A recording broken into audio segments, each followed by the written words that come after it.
भगवान को सर्वाधिक प्रिय भोजन कौन सा है? भगवान को तो सर्वाधिक प्रिय भोजन भक्तों के हृदय में व्याप्त जो अहंकार है, जो गर्व का वो अंकुर है, वही भगवान को प्रिय है। क्योंकि आज ये अंकुर है, कल ये बड़ा होकर के वट वृक्ष होगा, इससे पहले इसको नष्ट कर देना चाहिए। और बालक को तो खेल खेल में ही समझाया जा सकता है ना, इसलिए नारद जी को खेल खेल में ही समझाना पड़ेगा। तो यहाँ पर भगवान ने एक लीला रची, और वो लीला क्या रचते हैं कि यहाँ नारद जी भगवान को प्रणाम करके आगे चले हैं, तो मार्ग में क्या देख रहे हैं कि बहुत सुंदर एक नगर बसा हुआ है। इस नगर जो बिल्कुल ऐसा लगता है जैसे स्वर्गपुरी उतर आई हो। इसके राजा है शीलनिधि और उनकी है पुत्री विश्वमोहिनी, जिसका यहाँ विवाह हो रहा है, तो इसीलिए वो नगर और अति सुंदर सजा हुआ था। चहु और उसकी सुंदरता क्या कही जाए। जैसे इन्होंने देखा, अरे इतनी सुंदर नगरी, इनके मन में उस जगत को देखने की इच्छा प्रकट हुई। देखो यहाँ पर तुलसीदास बाबा क्या कह रहे हैं कि जब हृदय में राम की जगह काम आ जाता है ना, तो व्यक्ति जगदीश्वर से जगत को देखने के लिए भागता है।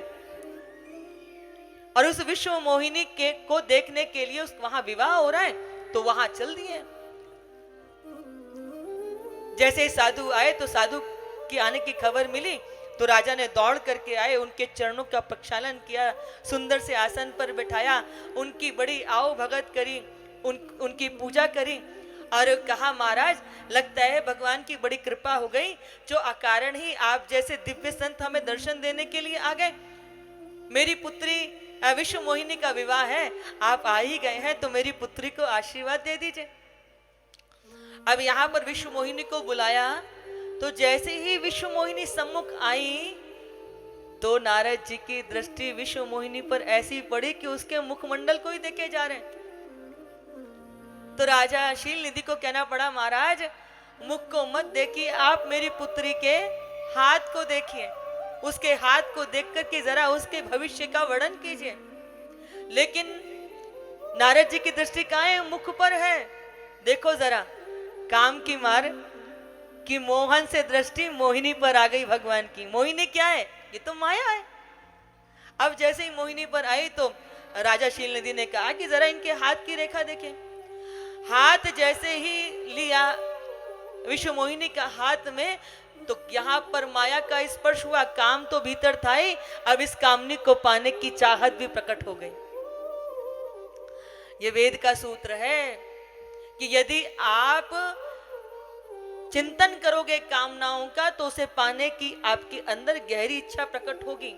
काम का भोग भोगना इतना बुरा नहीं है जितना काम का चिंतन बुरा है, क्योंकि जब आप काम का चिंतन करते हो, इच्छाएं आपके भीतर होती हैं, तो आपकी ऊर्जा नष्ट होती है। अब यहाँ पर पहले काम आया, अब कामनी को पाने की चाह प्रकट हो गई। अब जैसे हाथ में हाथ आया है, तो देखिए जरा, जो साधु का जो विवेक है ना, वो काम के कारण शून्य हो गया। तो रेखाएं लिखी कुछ और है, बता कुछ और रहे हैं। कह रहे हैं, जिसके साथ इसका विवाह होगा वो त्रिलोकी का नाथ होगा, चहु और उसका यश होगा, सारी दुनिया उसकी कथा करेगी, जबकि है उसमें लिखा हुआ कि इसका विवाह त्रिलोकी के नाथ के साथ ही होगा। लेकिन क्या कह रहे हैं? जिसके साथ इसका विवाह होगा वो त्रिलोकी का नाथ होगा। विवेक शून्य हो गया। होता यह है कि गृहस्थियों के हाथ में साधु के चरण होते हैं, हाँ, पर साधु के हाथ में गृहस्थियों का हाथ हो जाएगा तो यही तो स्थिति होगी। और ये हम सब का विचारणीय प्रश्न है कि जो विरक्त होता है ना, जो विरक्त होता है, अगर वो समाज का चिंतन करेगा तो उसके भीतर भी आसक्ति बैठ जाती है। अब यहाँ पर इनको पाने की देखो ऐसी चटपटी लगी है। देखो जरा कि कहा भगवान से ये इस प्रकार अपनी प्रशंसा करने के लिए गए थे कि मैंने काम पर विजय प्राप्त कर ली।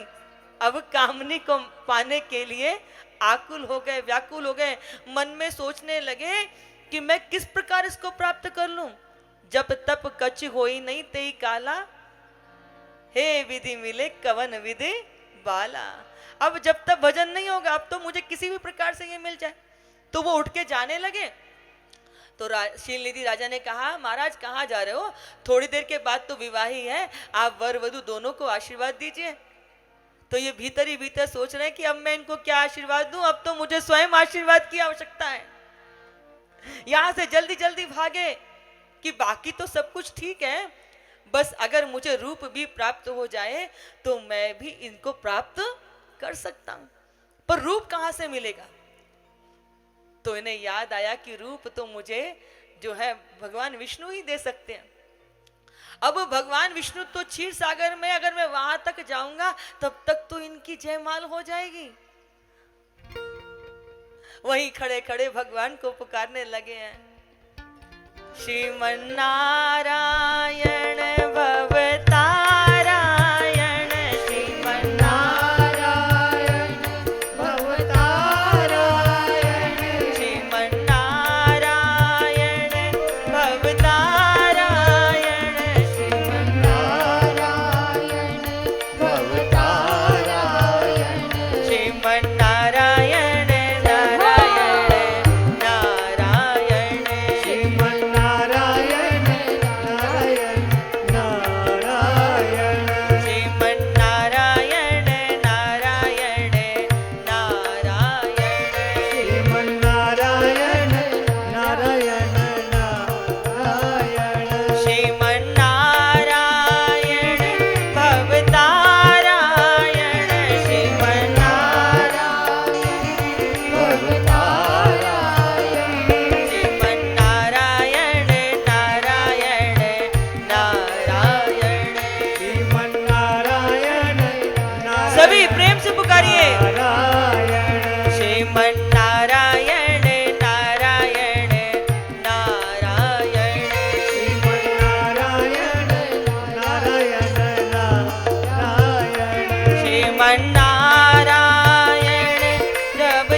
बाहर जल्दी दौड़ करके आए हैं और अपनी कंठी माला तोड़ दी है, अपने वीणा के उस एक तारे को उठा करके फेंक दिया है।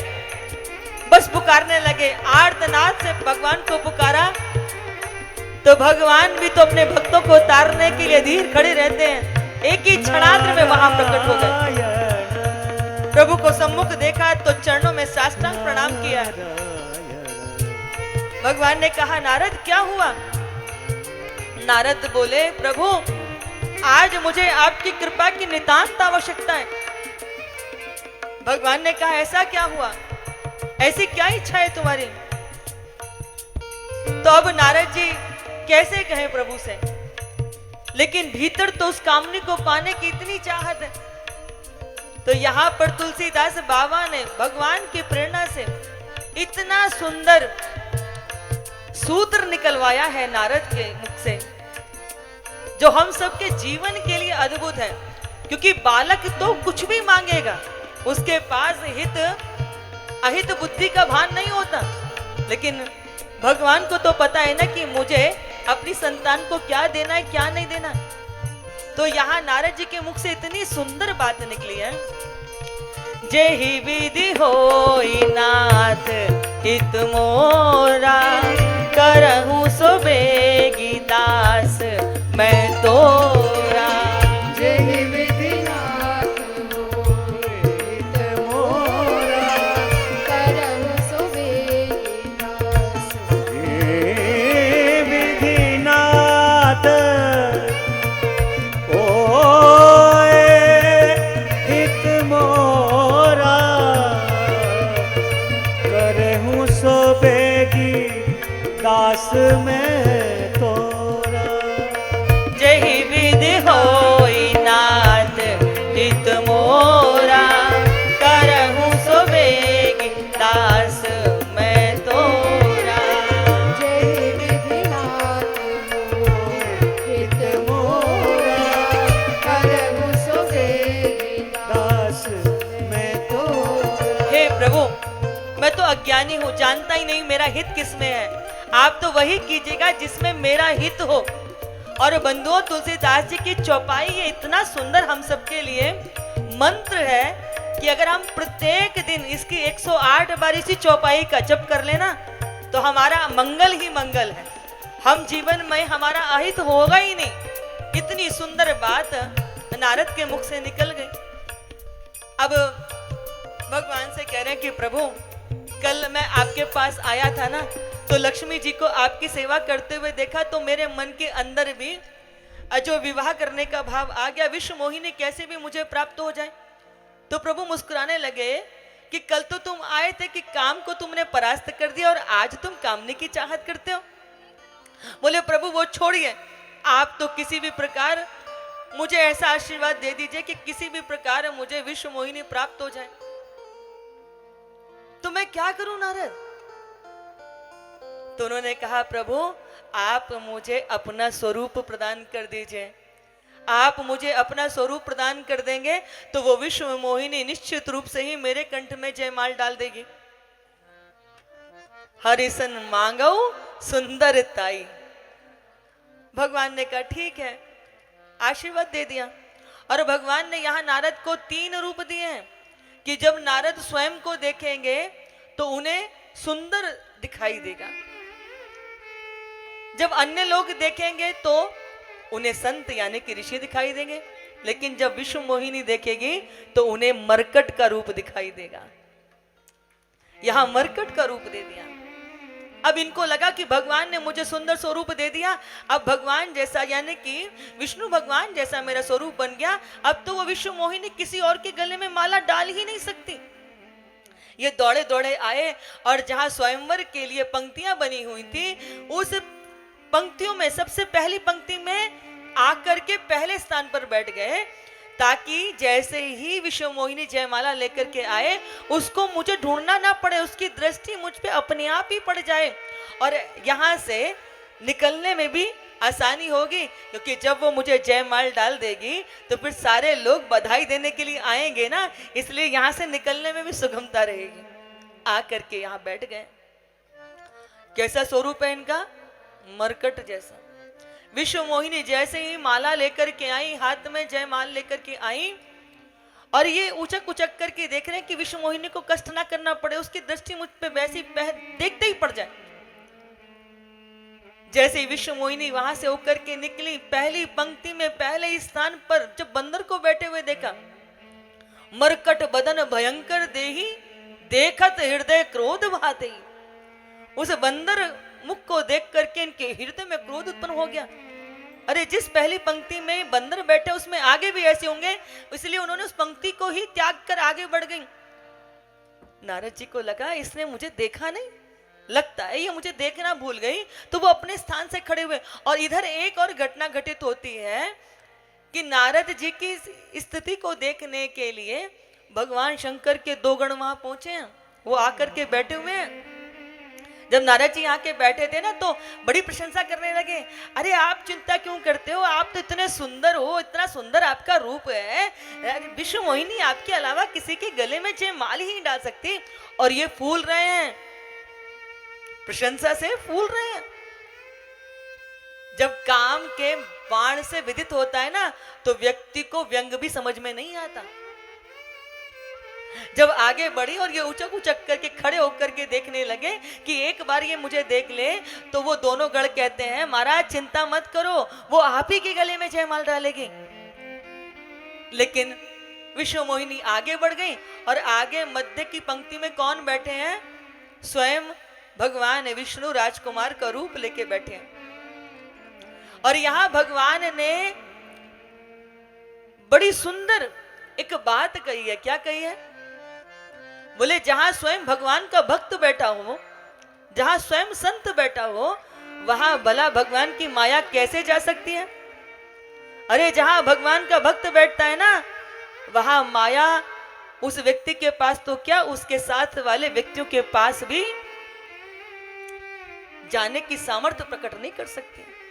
और यहां भगवान ने उस भक्ति की मर्यादा को, उसकी विशेषता को हम सबके प्रमुख प्रकट किया है कि जहां भक्ति होती है, जहां भजन होता है, जहां संत होते हैं, वहां भगवान की माया अपनी कला कुछ दिखा नहीं सकती है।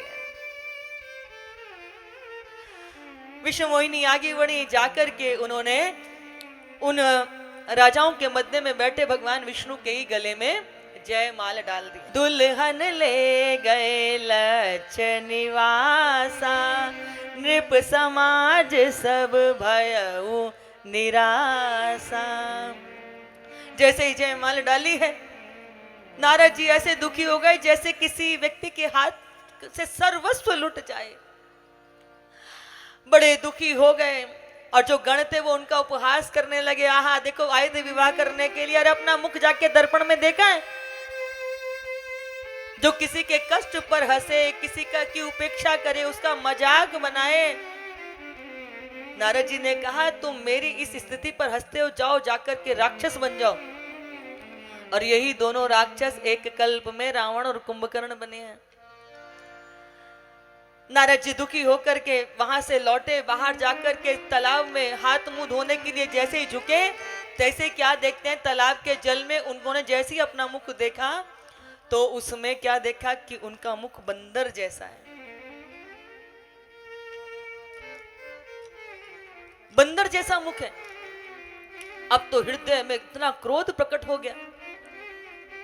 देखो जरा, पहले काम ने प्रवेश किया, काम जब पूर्ण नहीं हुआ तो फिर क्रोध प्रकट हो गया, और क्रोध जब प्रकट हुआ तो फिर अब भगवान से युद्ध करने के लिए चले। भगवान से युद्ध करने के लिए, झगड़ा करने के लिए चले हैं। पर यहां भगवान ने नारद की रक्षा क्यों करी है? माताओं क्यों करी है? देखो जरा कितनी सुंदर सी बात है। जब किसी संसार के जीव के हृदय में काम पैदा होता है तो वो उसकी पूर्ति के लिए संसार की ओर भागता है, और जब क्रोध प्रकट होता है तो भी वो झगड़ा करने के लिए, लड़ने के लिए संसार की ओर भागता है। लेकिन जब नारद जी के हृदय के अंदर कामना पैदा हुई तो उसकी पूर्ति के लिए भी वो कहां भागे? प्रभु की ओर। और जब क्रोध प्रकट हुआ तो क्रोध में भी वो कहां जा रहे हैं? प्रभु की ओर। यानी कि तेरा तुझको अर्पण क्या लागे मेरा। हर स्थिति में जो भगवान की तरफ होता है, भगवान कहते हैं कि जब तू मेरी तरफ जो है 7 कदम चलता है तो मैं चलूं तेरी तरफ 60। आने के भी कष्ट करने के लिए भगवान जो है वही प्रकट हो गए। संग रमा सोई राजकुमारी, उस रथ में जो है वो राजकुमारी भी है और साथ में लक्ष्मी जी भी हैं। जैसे ही उस विश्व मोहिनी को देखा तो इनकी क्रोधाग्नि फूट पड़ी। अब तो मुख से लगे अनेक प्रकार की जो है अपशब्द कहने के लिए, उलाहना देने के लिए। मैंने आपसे रूप मांगा और आपने मुझे बंदर का रूप दे दिया। अरे मैंने आपसे क्या चाहा था? यही तो चाहा था कि सुंदरता दे दो तो मेरा भी विवाह हो जाएगा। आपके पास तो लक्ष्मी जी थी ना, फिर आपको विश्व मोहिनी को ले आने की जरूरत क्या थी? हमेशा मैंने आपकी प्रशस्ति गाई, आपकी प्रशस्ति के गीत गाए, लेकिन आज सारी दुनिया को बताऊंगा कि आप कितने बड़े कपटी हो, छलिया हो। समुद्र मंथन जब हुआ तो आपने छल से सारे देवताओं को अमृत पिला लिया और दैत्यों को विष दे दिया, और स्वयं जो है कौस्तुभ मणि और लक्ष्मी को रख लिया। खुद के पास तो लक्ष्मी जी थी ना। अब तो भाई तमाम तरह की एक के बाद दूसरी सुनाने लगे। तो यहाँ लक्ष्मी जी कहती हैं कि आप नारद जी को रोकते क्यों नहीं हो? वहां तो आपने शिशुपाल के जो है 99 अपराध क्षमा किए थे, और जैसे ही 100वां हुआ था आपने उसका उद्धार कर दिया था। यहाँ तो 108 से भी ज्यादा ऊपर हो गया, आप रोकते क्यों नहीं है? तो भगवान कहते कि नारद मेरा पुत्र है, बालक है, और बालक के मुंह से तो गारी भी सुंदर लगती है, और वैसे भी ये भक्त और भगवान की बात है। लक्ष्मी तुम बीच में मत आओ। अब भगवान ने यहाँ अपनी सारी माया को समेटा। जैसे ही माया समेटा तो वहां ना तो लक्ष्मी है और ना ही रमा है। अब तो नारद जी देखते हैं कि ये क्या हुआ। जैसे माया को समेटा तैसे ही नारद को समझ में आ गया कि मुझसे बहुत बड़ा अपराध हो गया। बंधुओं, ये जो मन है ना, व्यक्ति का मन, ये व्यक्ति का मन जीव को ऐसे नचाता है। विश्वामित्र जी ने 40,000 वर्ष तक तप किया, लेकिन जरा से मेनका के पायलों के नुपुर से उनकी तपस्या भंग हो गई। 40,000 वर्ष तप कैसे कर लिया? क्योंकि हृदय के अंदर प्रभु राम थे, उनका बल था, उनका आधार था, उनकी कृपा थी। जब तक आप भगवान के चरणों का आधार अपने पास रखोगे तो आप बड़े से बड़े कार्य भी कर लोगे। लेकिन जब आपके अंदर अभिमान पैदा हो जाता है कि देखो 40,000 वर्ष तपस्या मैंने कर ली, तो फिर भीतर से राम निकल जाते हैं। जहां प्रशंसा, जहां अहंकार, जहां दंभ आ जाता है, वहां व्यक्ति का पतन भी निश्चित हो जाता है। और यही नारद जी के साथ हुआ कि भगवान के कृपा से इन्होंने इतना बड़ा तप किया, काम को परास्त किया, लेकिन भीतर अहंकार आ गया कि देखो मैंने काम को, क्रोध को जीत ही लिया, इसीलिए आज इनकी ये स्थिति हो गई है। इसलिए जो मन है ना, मन ये बड़ा चंचल है। हाँ? दुनिया के सारे पदार्थों पर अंकुश करना आसान है, जीव जंतुओं पर भी अंकुश कर लोगे। किसी को जंजीर से बांध लोगे, किसी को रस्सी से बांध लोगे, लोहे को पिघला लोगे, सोने को पिघला के आभूषण बना लोगे, पर इस मन को संभालना मुश्किल है। इसीलिए मन पर भरोसा मत करो, राम पर भरोसा करो। मन तो धोखा दे सकता है, परंतु प्रभु राम धोखा नहीं देंगे।